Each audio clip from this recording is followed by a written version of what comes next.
பழனியில் அனைத்துலக முத்தமிழ் முருகன் மாநாட்டை இன்னும் சற்று நேரத்தில் அமைச்சர் ஐ பெரியசாமி தொடங்கி வைக்கிறார்.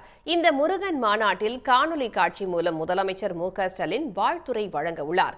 இது பற்றிய கூடுதல் தகவல்களை தருகிறார் செய்தியாளர் கார்த்திக்.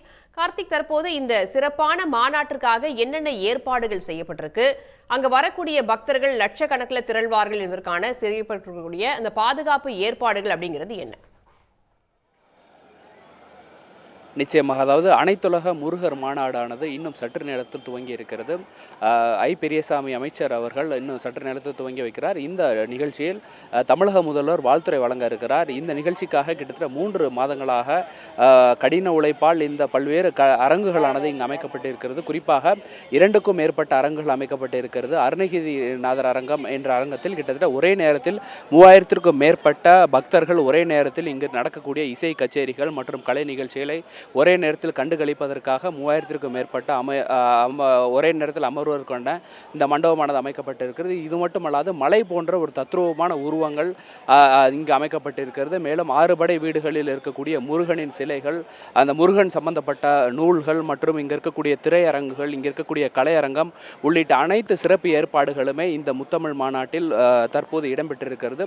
மேலும் இந்த முத்தமிழ் மாநாடு இன்னும் சற்று நேரத்தில் துவங்க இருக்கக்கூடிய நிலையில் பக்தர்கள் அதிக அளவில் இங்கு வர துவங்கி இருக்கிறார்கள். இந்த நிகழ்ச்சியானது பழனி ஆண்டவர் கல்லூரியில் நடைபெற இருப்பதால் இந்த பழனி ஆண்டவர் கல்லூரிக்கு வரக்கூடிய பக்தர்களின் எண்ணிக்கை தற்போது நேரமாக அதிகரித்து கொண்டே இருக்கிறது. வரக்கூடிய பக்தர்கள் பலத்த பாதுகாப்புக்கு பிறகு அவர்கள் வருகிறார்கள். மேலும் இங்கு வரக்கூடிய பக்தர்கள் தமிழகம் மட்டுமின்றி பல்வேறு மாநிலங்கள் மற்றும் வெளிநாடுகளில் இருந்தும் கூட ஏராளமானோர் வருகிறார்கள். மற்றும் வெளிநாடுகளில் இருக்கக்கூடிய அமைச்சர்கள் மற்றும் முன்னாள் அமைச்சர்கள் கூட இந்த முருகர் பக்தர் மாநாட்டில் கலந்து கொள்வதற்காக பழனியில் வந்திருக்கிறார்கள். குறிப்பாக தற்போது நம்மிடம் மலேசியாவில் வந்திருக்கக்கூடிய அந்த வெளிநாட்டு பக்தர்கள் நம்மிடம் இருக்கிறார்கள். அவரிடம் பேசலாம்.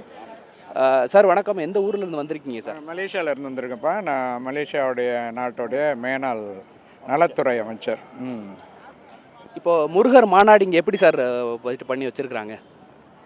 இதுவரைக்கும் சிறப்பாக இன்னும் விழா அதிகாரப்பூர்வமாக திறக்கப்பட போகின்றது. நேற்றைய தினம் நாங்கள்லாம் வந்தோம். அதிலிருந்து ஏற்பாடுகள் பல சவால்களுக்கு இடையே சிறப்பாக நடந்து கொண்டிருக்கின்றது தான் தெரிகின்றது. ஒட்டுமொத்தமாக உலக வாழ் சைவ சமயத்தை சார்ந்த மக்களின் சார்பிலும் முருகனை தமிழ் கடவுளாக ஏற்றுக்கொண்டு வழிபாடு செய்கின்ற மக்களின் சார்பிலும் இது ஒரு மாபெரும் முயற்சி என்று தான் நான் கருதுகின்றேன். ஏனென்றால் ஒன்று இதில் முக்கியம் என்னென்றால், இது இதற்கு முன்பு மற்ற தனியார் இயக்கங்களும் சமய சார்ந்த இயக்கங்களும் இத்தகைய ஏற்பாடுகள் செய்திருந்தாலும் தமிழக அரசு தானாக முன்வந்து ஒரு மாநாட்டை நடத்துவது இதுவே முதல் முறையாக இருக்கின்றது. அந்த அடிப்படையிலே இது சிறப்பு பெற்றிருக்கின்றது. அதே நேரத்தில் தமிழகத்தில் இருக்கக்கூடிய சைவ சமய பெரியார்கள் அனைவரையும் ஒன்றாக சேர்த்து முருகனை புகழ் பற்றி ஆராய்வதற்கும் பேசுவதற்காகவும் ஏற்பாடு செய்த அந்த ஏற்பாடு அது ஒன்று. இரண்டாவது, அதே நிகழ்விலே உலகளாவிய வாழ்ந்து கொண்டிருக்கக்கூடிய சைவ சமயத்தை சார்ந்த சகோதரர்கள், முருக பக்தர்கள், முருக வழிபாட்டில் ஈடுபட்டு கொண்டிருக்கக்கூடிய உலகளாவிய சைவ சமயத்தை சார்ந்த எல்லோரையும் ஒன்றாக கூட்டி செய்தது இன்னும் மிக சிறப்பாக இருக்கின்றது. இந்த ஆய்வு கட்டுரையிலே முருகனுடைய புகழை பல்வேறு திசையிலிருந்து பார்த்து உலகளாவிய ஏற்பாடு செய்திருக்கின்றார்கள். உலகளாவிய பேச்சாளர்களும் இங்கே பேசுவதற்காக இருக்கின்றார்கள்.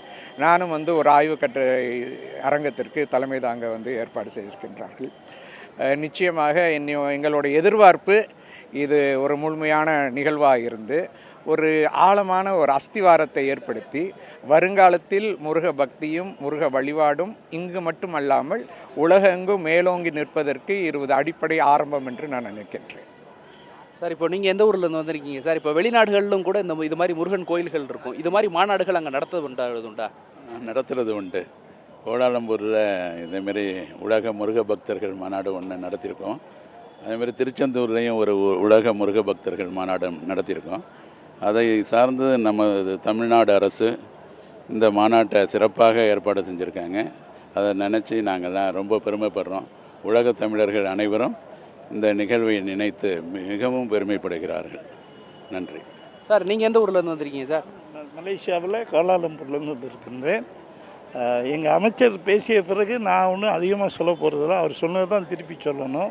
இவ்வளவு சிறப்பான முறையில் இத்தனை ஆயிரக்கணக்கான மக்களை திரட்டி நம்முடைய இந்து சமயத்தினுடைய பெருமையில் முருகனுடைய அருள் பெறுவதற்காக பழனிக்கு வருகிறார்கள். இந்த விழாவின் மூலமாக மலேசியாவிலிருந்தும் பல்வேறு நாடுகளிலிருந்தும் எல்லா மக்களும் இங்கே திரண்டு வரக்கூடிய ஏற்பாட்டை செய்து இந்த மாநாட்டை முன்னிருந்து நடத்துகின்ற இந்த மாநிலத்தின் முதல்வருக்கும் இந்த நம்முடைய அமைச்சர் பெருமான் சேகர் பாபு அவர்களுக்கும் நான் நன்றி சொல்ல விரும்புகின்றேன். நன்றி.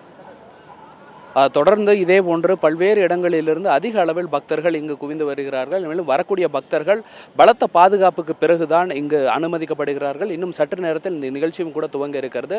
நிகழ்ச்சி துவங்கி தொடர்ந்து இன்னிசை கச்சேரி உள்ளிட்ட பல்வேறு கச்சேரிகள் மற்றும் ஆய்வு கட்டுரைகளுக்கு உண்டான பரிசுகளும் வழங்கப்பட இருக்கிறது. தற்போதைய தகவல்களுக்கு நன்றி கார்த்திக்.